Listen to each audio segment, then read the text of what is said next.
Bismillahirrahmanirrahim.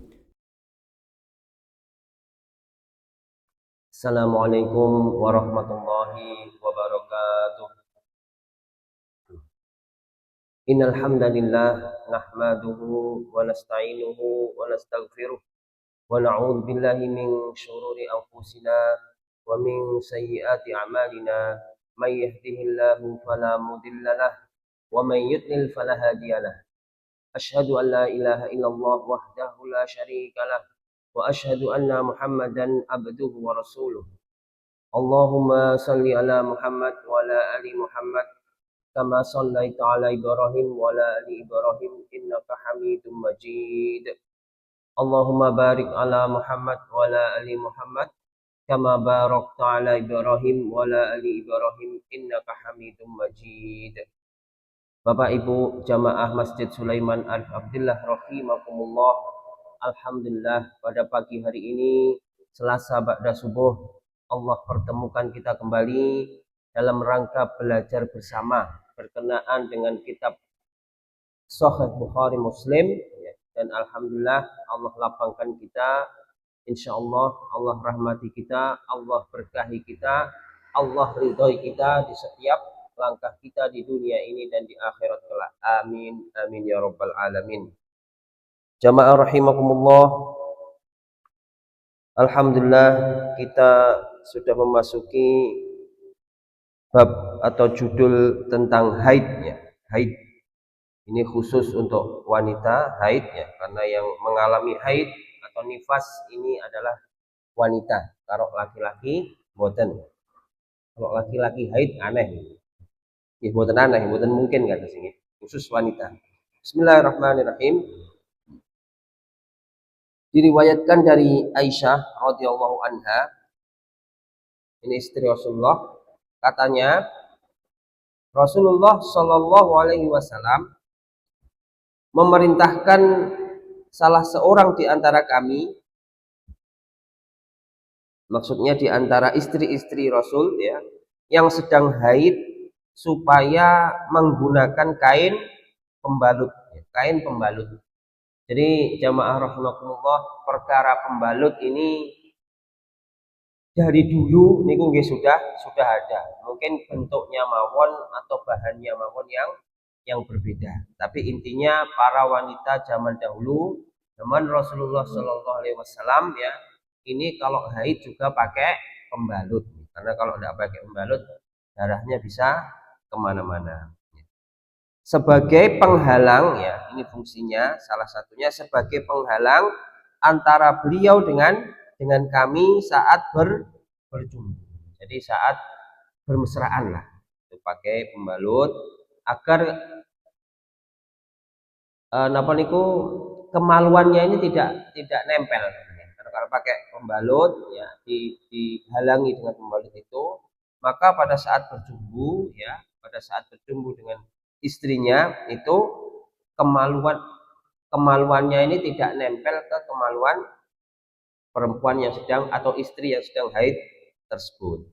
Ini salah satu fungsinya. Berikutnya diriwayatkan dari Maimunah radhiyallahu anha, katanya Rasulullah Shallallahu alaihi wasallam biasa menggauli istri-istri Nabi dengan tidak bersetubuh ketika mereka sedang haid. Jadi jamaah rahimakumullah, pada saat niki cerita tentang dahulu nih. Jadi zaman dahulu dan bahkan zaman sekarang ini masih ada sebagian suku-suku ya yang kalau para wanitanya itu haid itu dikucilkan. Jadi diusir dari rumah, ditaruh di tempat tersendiri, jauh dari rumah, jauh dari suaminya. Jadi didewek nih cara-cara di karantina. Kalau sedang haid di karantina. Tetapi Rasulullah Shallallahu alaihi wasallam ini mencontohkan ya, dan ini alhamdulillah sudah sebagian besar wanita nih, bahkan baik itu muslim maupun non muslim itu juga sudah mengikuti bahwasanya wanita-wanita yang haid ya itu cukup dikasih pembalut ya, dikasih pembalut agar darahnya tidak kemana-mana dan menghalangi antara kemaluan suami dan dan istri. Pun juga pada saat wanita itu sedang haid atau seorang istri itu sedang haid, itu boleh dijumbui atau boleh bermesraan dengan istri yang sedang haid. Tapi syaratnya ini, wow, tidak boleh ketemu antara kemaluan suami dan kemaluan istri. Ini dicumbui dengan napa niku, dengan anggota tubuh yang lain. Ya, monggo dipilih yang paling seneng ya. Apa dengan tangan nopo-nopo ya. Jadi selain dari kemaluan. Rasulullah Shallallahu Alaihi Wasallam pada zaman beliau juga melakukan hal tersebut pada saat istrinya sedang haid. Rasulullah Shallallahu Alaihi Wasallam juga tetap berjumpa dengan istri-istri beliau yang sedang haid tersebut. Jadi intinya boleh meskipun sedang haid tetap dijumbui atau tetap bermesraan. Jadi bukan berarti kalau istri kita itu haid terus kemesraannya hilang, mboten nggih. Meskipun haid tapi tetap mesra. Berikutnya diriwayatkan dari Ummu Salamah radhiyallahu anha, katanya, ketika aku sedang berbaring ya bersama Rasulullah Shallallahu Alaihi Wasallam dalam satu selimut, nah, ini tanda tanya nih, nyapo nih gitu. Tiba-tiba aku haid. Jadi pas berbaring ya mungkin mau berhubungan suami istri ya, Rasulullah Shallallahu Alaihi Wasallam dan Ummu Salamah ini istri beliau, ini sedang berbaring bersama, mau berhubungan suami istri, ngoten nggih. Tiba-tiba haid ya, Ummu Salamah niki kok moro-moro haid. Iki wis rasane pripun iki? Wis teko bulan nggih to, badhe berjumbu kok didelok haid. Wah, iki rodok-rodok mangkel kan. Ya, ini Rasulullah Shallallahu Alaihi Wasallam mencontohkan. Lantas ya, aku keluar secara perlahan-lahan untuk mengambil pembalut. Rasulullah Shallallahu Alaihi Wasallam bertanya kepadaku ya, kepada Ummu Salamah, apakah kamu sedang nifas? Aku menjawab, ya. Nabi memanggilku, lalu aku berbaring lagi bersamanya dalam satu selimut. Ummu Salamah berkata, aku dan Rasulullah Shallallahu Alaihi Wasallam mandi hadas ya, dengan menggunakan seember air. Artinya apa? Artinya meskipun Ummu Salamah atau istri Rasulullah Shallallahu Alaihi Wasallam ini sedang haid ya, itu tetap dijumbui oleh Rasulullah Shallallahu Alaihi Wasallam. Akan tetapi ini tidak boleh ketemu antara kemaluan suami dan istri. Buktinya nopo ini setelah peristiwa tadi Rasulullah dan Ummu Salamah ini mandi hadas artinya Rasulullah Shallallahu Alaihi Wasallam ini sudah keluar air mani. Kalau sudah keluar air mani kan berarti harus mandi dengan menggunakan seember air. Jadi mencumbui, sekali lagi mencumbui istrinya, bermesraan dengan seorang istri yang sedang haid itu tetap boleh. Bahkan karena ada hadisnya itu sunnah berpahala. Jadi kalau jenengan yang sudah beristri yang belum dereng niku kalau mencumbui istri-istri jenengan ya dalam keadaan haid niku berpahala karena iktiba ya atau mencontoh apa yang telah dilakukan oleh Rasulullah Shallallahu Alaihi Wasallam. Berikutnya diriwayatkan dari Aisyah radhiyallahu anha, katanya, apabila Nabi Shallallahu Alaihi Wasallam beriktikaf di masjid yang kita lakukan 10 hari terakhir bulan Ramadan, Nabi mendekatkan kepalanya kepadaku. Jadi dalamnya Rasulullah niku gandeng masjid. Misalnya masjid ngoten nggih sebelah gandeng tembok enten cendilone menghadap atau pintunya menghadap ke masjid ya. Jadi pada waktu iktikaf ini Rasulullah Shallallahu Alaihi Wasallam mendekatkan kepalanya kepada Ummul Mukminin Aisyah radhiyallahu anha. Jadi kepalanya tok ditungni, jadi kakinya tetap di masjid ya, tapi doyong agar kepalanya ya bisa dekat dengan Ummul Mukminin.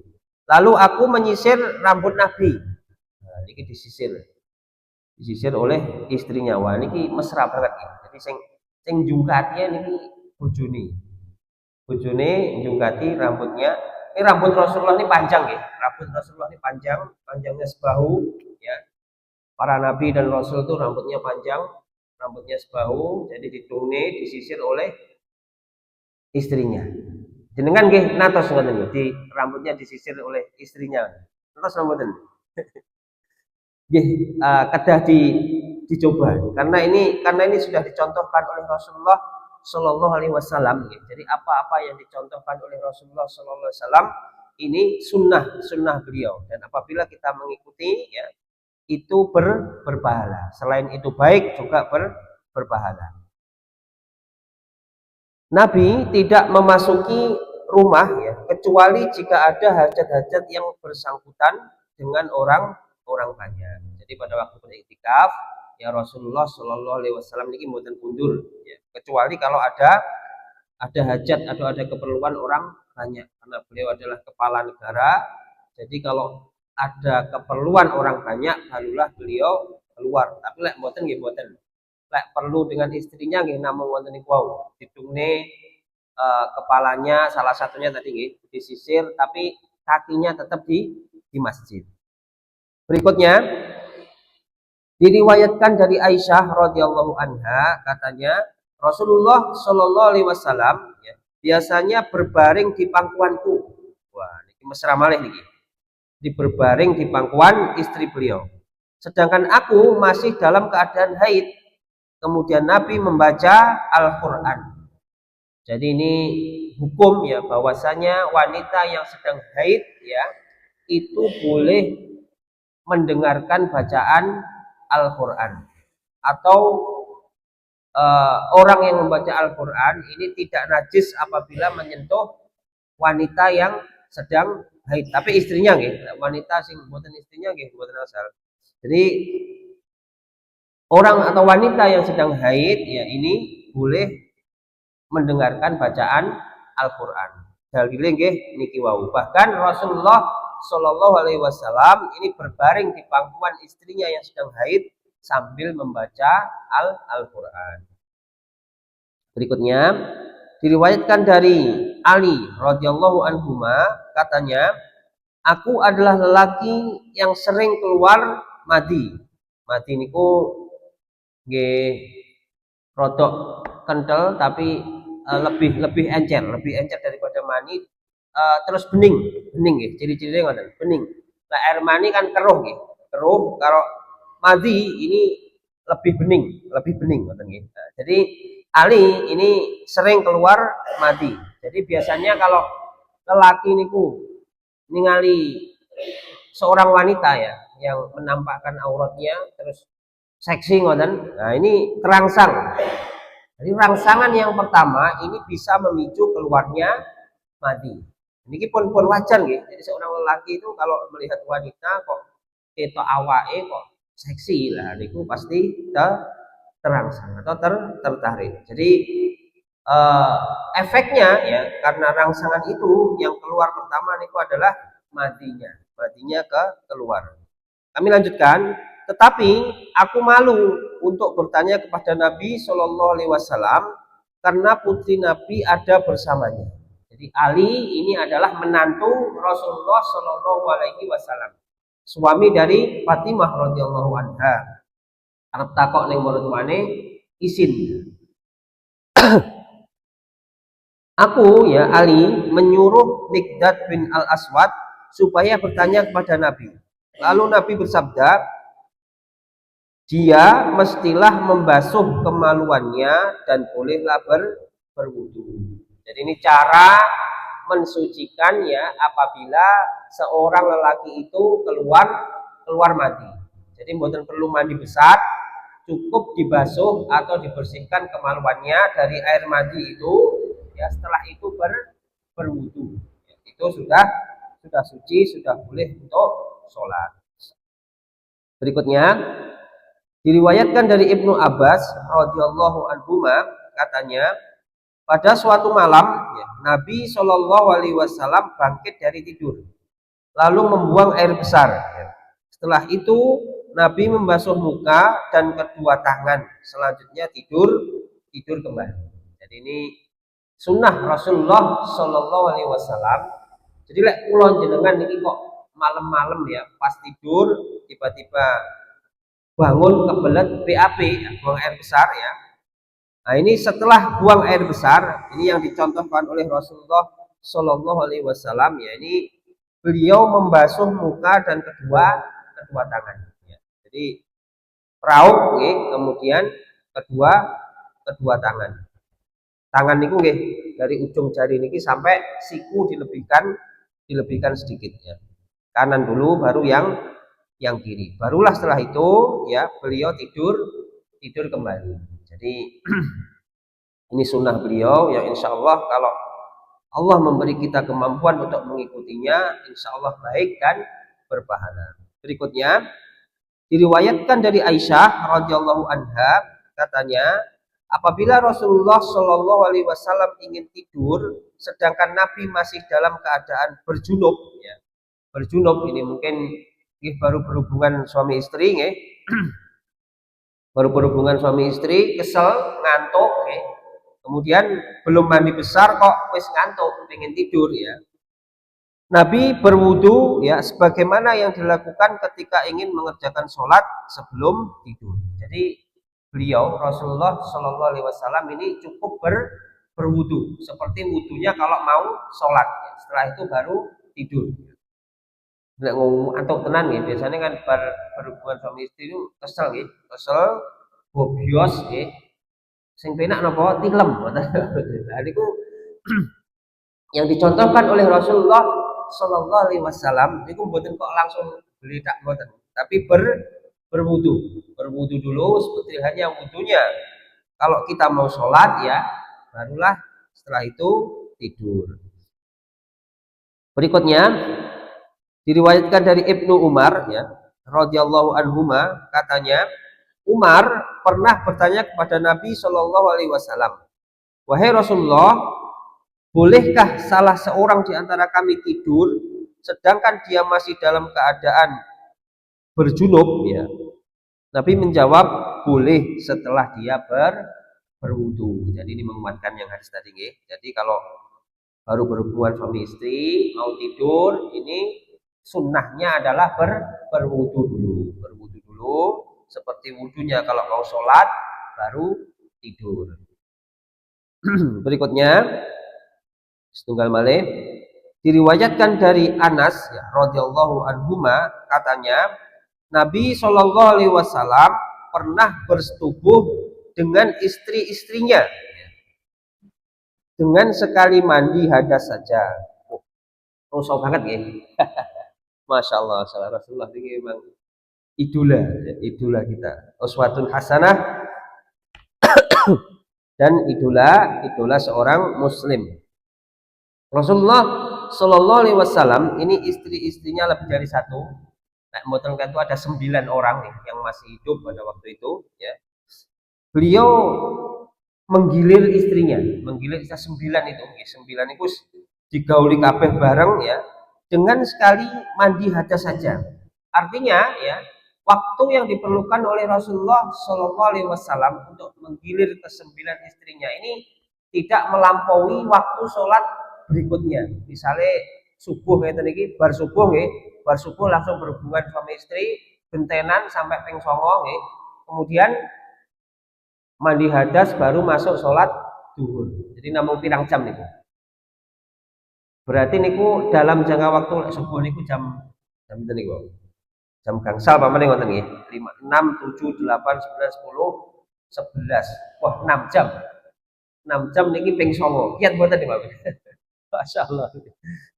Jadi Rasulullah niki memang kuat nggih. Rasulullah niku jangan dibayangkan orangnya beliau itu lemah, loyo, munduk-munduk mboten nggih. Rasulullah niku roso, kuat, badannya atletis nggih.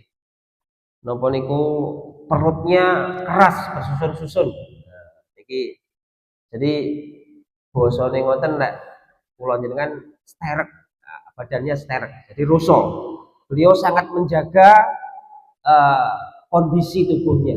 Jadi makannya wis teratur, apa yang dimakan ini hal-hal yang barang atau makanan-makanan yang thayyib, yang halalan thayyiban, halal dan dan baik olahraganya juga berkuda. Berkuda niku sehat nggih. Yang berkuda niku boyoke mriki nggih rusa. Kula niku nyobi berkuda nggih. Boyok kula sakit. Karena ndak pernah terus tiba-tiba saya lihat kuda terus pengen naik gitu. Tak diet ning wonten mawon, tibake nang boyok ki sakit nggih. Lek mboten tahu nggih. Nah niku ternyata berkuda itu manfaatnya juga sangat besar. Boyoke niku bisa menguatkan boyok. Lek boyoke kuat, nah ini menggauli istrinya nggih kuat ini. Seperti Rasulullah ya ini dalam uh, antara dua waktu sholat niki semua istrinya ya, sembilan istrinya niki digauli langsung, masya Allah. Demikian Bapak Ibu rahimakumullah sedikit yang bisa kita pelajari bersama pada kesempatan yang baik ini. Semoga Allah Subhanahu wa taala senantiasa memberkahi kita, merahmati kita, menjaga kita, membimbing kita, mengampuni kita, meridhoi kita di setiap langkah kita di dunia ini dan di akhirat kelak. Semoga Allah Subhanahu wa taala selamatkan kita dari adabnya, adab neraka dan memasukkan kita ke dalam surganya, surga Firdaus. Amin amin ya rabbal alamin. Ada kurang lebihnya kami mohon maaf. Subhanakallahumma wa bihamdika asyhadu an la ilaha illa anta astaghfiruka wa atubu ilaih. Wassalamualaikum warahmatullahi wabarakatuh. أضفيت على الحسن العبقى